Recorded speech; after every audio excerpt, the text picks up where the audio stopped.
Alors, messieurs, dames, on m'a demandé de dire un mot, c'est pour ça que je suis venu. Je ne suis pas venu manger. Et vous avez pensé qu'on a rapproché la table pour se rapprocher de vous, mais c'est parce qu'il y avait la fenêtre ouverte derrière, en fait. On n'est pas obligé d'être méchant, hein. Bravo. Méchant bouche. On fait qu'elle boit. On n'est que toi, mais il n'y a pas que Jackie, hein. Non, vous avez raison, excusez-nous. Excusez-moi. Non. C'est pour dire que finalement, un homme, il est proche de lui-même. C'était une introduction. Qu'est-ce que ça veut dire qu'on est proche de nous-mêmes? C'est que finalement, tout ce que l'on vit au quotidien, on le vit par notre ressentiment. Et le mot ressentiment, il est un peu négatif, alors par nos sentiments et la perception du monde qui nous entoure. Ce qui fait que la valeur d'un individu, c'est qu'il est un témoin de ce qu'il traverse dans la vie. Et c'est très important. Pourquoi je vous dis ça? Parce que je me rappelle le premier Gimel Tammuz. À l'annonce de Gimel Tammuz, forcément j'étais un peu brisé.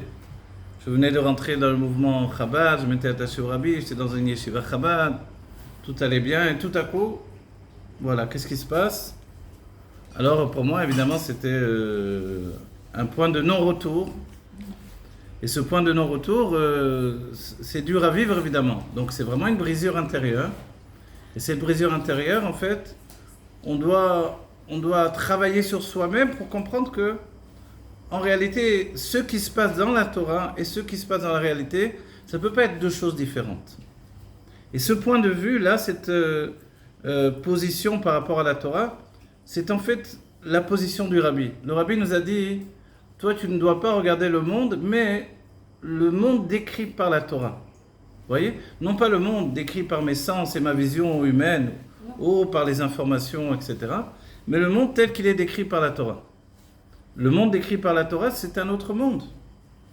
Et moi, je peux vous raconter ce que m'a dit un aviateur de l'armée israélienne, bon, qui n'est plus aviateur depuis longtemps, mais quand même, c'était un pilote de chasse, Shlomo Kalish, le docteur Shlomo Kalish, professeur Shlomo Kalish, un grand ami de Netanyahou, il a fait les écoles avec lui, et c'est un chassid Chabad, et il nous raconte comme ça que il y a dans les avions de chasse, en particulier, à un certain moment, la notion de vertigo. Vertigo, on dit ça en hébreu, forcément en français c'est le vertige. Mais le terme vertigo, je pense qu'il est pour toutes les langues, parce qu'il définit exactement le vertige, mais dans un avion hypersonique. Et il nous dit que dans les avions, on leur apprend également à voler à l'envers. Quand un pilote de chasse apprend à voler à l'envers, alors il peut voler également en rasmot, c'est-à-dire en rasant le sol également. Bon, rien que nous, on entend ça, on dit, oh là là, comment on peut faire les deux, déjà, ça m'a l'air très compliqué. Mais voilà, il dit qu'il y a un petit problème qui se passe humainement. C'est que, humainement, quand on vole un certain temps à l'envers, comme ça, on a la sensation inverse de la réalité, sous-entendu, que tout à coup, on a l'impression que le bas, c'est le haut, et que le haut, c'est le bas. Sous-entendu que le ciel devient la terre, que la terre devient le ciel. Et qu'est-ce que vous faites dans ce cas-là? Quand vous voulez monter, parce que l'avion ne peut pas non plus continuer à rouler trop proche de la terre, alors vous descendez de manière naturelle et vous vous fracassez. Que Dieu présente. Pas vous, évidemment, mais c'est l'image, je décris. Et il nous dit, il n'y a qu'un seul moyen, donc je rapporte ces paroles ici, il n'y a qu'un seul moyen de vraiment tenir le cap, c'est d'aller contre ses sens. Et de s'en remettre au compteur de l'appareil qui nous dit exactement où se trouve le haut et où se trouve le bas. C'est-à-dire que humainement, vous mettez l'accélération pour monter avec la sensation que vous allez vous écraser. Et c'est là où, grâce à Dieu, vous allez vers le ciel. Mais si vous allez d'après vos sens et contre en hébreu on dit les marchérim, les appareils de direction de l'avion, alors vous allez faire exactement le contraire, et là, évidemment... Et ne croyez pas, je raconte ça comme ça, on dirait que c'est un petit peu rigolo, mais malheureusement, beaucoup de pilotes ont passé ça et sont, justement, n'ont pas eu la force d'aller d'après les appareils de bord et ont été d'après leur sens, et là, évidemment, c'est le crash, et ça explique pourquoi ça arrive tellement de fois des accidents comme ça. Donc en fait, il nous dit... C'est exactement ce qui se passe par rapport au monde et à la Géoula et aux paroles du Rabbi par rapport à la vision du monde et de la Géoula. C'est-à-dire que le Rabbi nous a dit la Géoula est déjà là. Il suffit d'ouvrir les yeux. Tout est déjà là devant toi. Le Mashiach est là, tous les éléments sont là. Et le Rabbi nous a signalé que quand les sages nous disent Olam Haba, qui désigne le monde futur, alors les sages nous disent en réalité, depuis la Gemara, Olam Shekvar Ba, un monde qui est déjà venu. En hébreu, on appelle ça un passé progressif. C'est-à-dire c'est passé, mais c'est sans arrêt restructuré vers le futur. Et ça, c'est extraordinaire. Et pour faire ça, en hébreu, c'est juste vous rajouter un vav sur un mot au passé. Le mot au passé devient un passé progressif, c'est-à-dire qu'à la fois, il a une connotation de passé, à la fois, il est déjà du futur. Donc, Olam Haba, il veut dire un mot du futur, le monde futur, mais en réalité, il est déjà venu. Vous allez dire, mais comment c'est possible? Et le Rabbi nous rapporte que du temps de la Gemara, les sages ont dit Kalou kol hakitzim. Toutes les dates sont déjà dépassées. On va dire, mais alors, et nous, alors, qu'est-ce qu'on fait là? On est en train de tirer les derniers coups francs. Ça y est, on est. Qu'est-ce que ça veut dire ça? Toutes les dates sont dépassées à leur époque déjà. Alors, déjà, on peut en tirer une notion que pour nous, des dates et des définitions et des projections de dire la Géoula viendra à ce moment-là, c'est pas une chose absolument positive. Même si les sages, quelquefois, ont utilisé la Torah pour nous expliquer que ce moment est propice pour la Géoula, l'état d'esprit du Rabbi, et je vais vous citer, je me rappelle, un ami à moi, un chaliard de Pisgazev Mizrach, le Rav Siman Tov Kalimian, je me rappelle, devant moi, il avait posé la question à son mashpia, le Rav Nautique, il avait demandé, il avait dit, mais comment ça se fait que le Rabbi, quand on étudie la Torah du Rabbi, on a l'impression qu'il nous cite toujours le jour le plus grand de toute l'année. Et pour illustrer ça, il nous dit, on est à Purim, le Rabbi nous dit, il n'y a pas plus grand que Purim. Alors on est sûr que Purim, c'est le plus grand jour de l'année, forcément. Et puis on arrive à Yom Kippourim, il n'y a pas plus grand que Yom Kippourim. On va dire, ok, d'accord, alors c'est une fête, c'est une autre fête. Mais le Rabbi continue encore.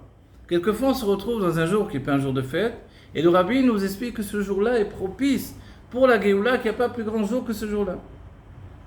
Alors le Shaler, il dit au Rav Nautique, qui était son mashpia, il lui dit, mais je ne comprends pas. Qu'est-ce que ça veut dire? Et l'explication, elle est simple, c'est que le jour où tu te trouves présentement avec un état d'esprit de recevoir la Géoula, ce jour-là, il n'y a pas de jour plus propice à la venue de Mashiach et de la Géoula. Et ça, justement, c'est complètement contre l'idée d'une projection d'une Géoula lointaine. Baruch Ata. Baruch Ata, la bracha ou non? Baruch Ata. Amotzi. Ah, amen.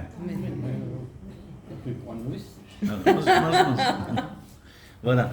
Donc ce que l'on dit là, c'est important parce que finalement, aujourd'hui, tellement de temps est passé depuis le premier Gimel Tammuz, on pourrait se dire, trop de temps est passé. Et si trop de temps est passé, alors on s'est refroidi forcément. Et on voit que le Rabbi a utilisé une expression. Cette expression, c'est la notion de Techef ou Miyan Mamash. Ou Tekef ou Miyan Mamash. Ce qui veut dire immédiatement. La Géoula, si on demande au Rabbi, quand la Géoula va venir, le Rabbi nous répond immédiatement. Donc on va dire, mais immédiatement, c'est immédiatement.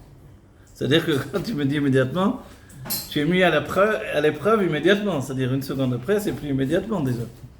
Alors on comprend bien que immédiatement, c'est pas simplement le fait que la Géoula, effectivement, doit venir immédiatement, mais c'est que l'état d'esprit de celui qui attend la Géoula, ça doit être vraiment dans une notion de immédiatement.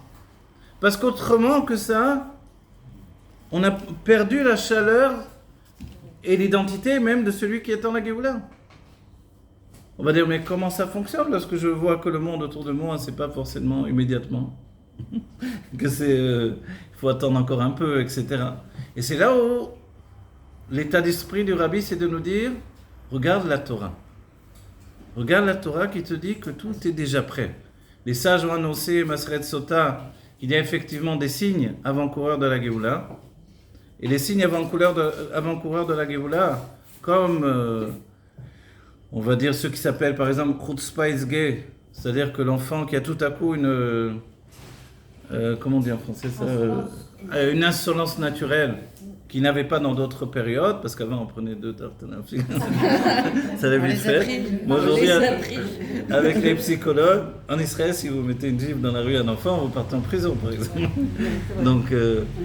Donc effectivement, et le rabbi dit que réellement, c'est pas juste en Israël, c'est que le rabbi nous dit très clairement que c'est pas un moyen de faire dans nos générations. Moi, je me rappelle, j'avais vu, pour vous illustrer cette image-là, on était en Shlichut, dans un endroit où il y avait des kabbalistes, mais c'était aussi un endroit à En Karem, à côté de Yerushalayim. C'est une sorte de petit village provençal, comme ça, très joli. Mais là-bas, il y avait aussi 7 églises. Toutes les sectes d'Israël, elles étaient là-bas. Donc quand on essayait de venir faire Mifsaïm dans la rue, mettre les tefilines, on est parti à l'arrêt de bus, il y avait des moines qui étaient là, tout ça, on a dit bon, les restes tomber. Donc dans la Beth Knesset, ils venaient, et là, oui, on faisait du travail. Mais quand j'essayais de m'enfuir de cette shlichut, le rabbi disait toujours, il faut que là-bas, il y ait un dévoilement de Pnimiut la Torah, d'intériorité de la Torah, de Chassidut, parce que c'est un endroit particulier. Cette réponse, dans Igrot Kodesh, c'était une réponse qu'il avait faite à un Français qui était chaliar à cet endroit.